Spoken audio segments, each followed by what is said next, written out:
কেন জানাতে পারবে না পারুল? দেখো পারুল, আগুন তো কোনোদিন ছাই চাপা থাকে না, তাই না?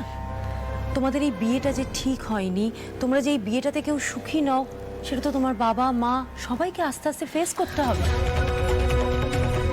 আমার বাপটা মরে যাবে গো। ভাই বোনেদের ভবিষ্যৎ না ভেবে আমার বিয়ার লিগে আমার বাবা আমাদের সেই সম্বলে জমিটুকু বিক্রি করে দিয়েছে পিসিমণি। এই একটা বিয়া ওদের অত স্বার্থ করে ছেড়ে দিয়েছে। তারপর যদি ওরা দেখে এই বিয়াটা টিকলোই নাই, তাহলে তোরা শেষ হয়ে যাবে।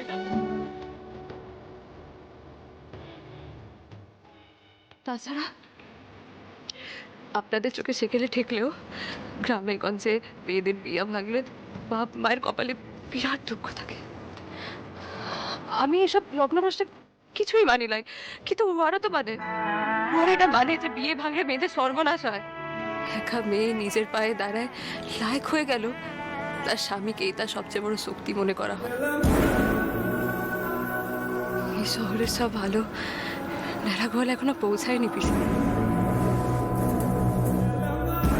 আমি জানি না এটা ঠিক কি ভুল, কিন্তু এটা ওদের বিশ্বাস। এই বিশ্বাস না আপনি না আমি কেউ একদিনে ভাঙতে পারবো না। এই বসু বাড়িতে আমার বিয়া হয়েছে দেখে আমার বাপ মা বিরাট শান্তি পেয়েছে। আমি যেমনই থাকি, আমি এই শান্তি ওদের কিছুতেই কেড়ে নিতে পারবো না পিসিমণি।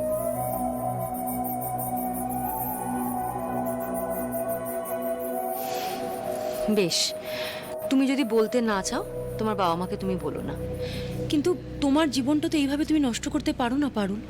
তুমি তো একটা শিক্ষিত মেয়ে, তুমি ফিজিক্সে ফার্স্ট ক্লাস পেয়েছো, এরপরেও তুমি রায়ানের চোখ রাঙানি, রায়ানের অশান্তি সহ্য করে এখানে পড়ে থাকবে?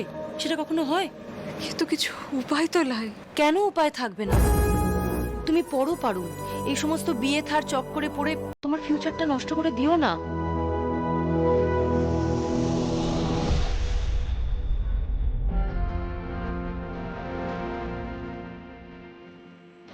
আমার তো সবটাই কেটে গেছে পিসিমণি।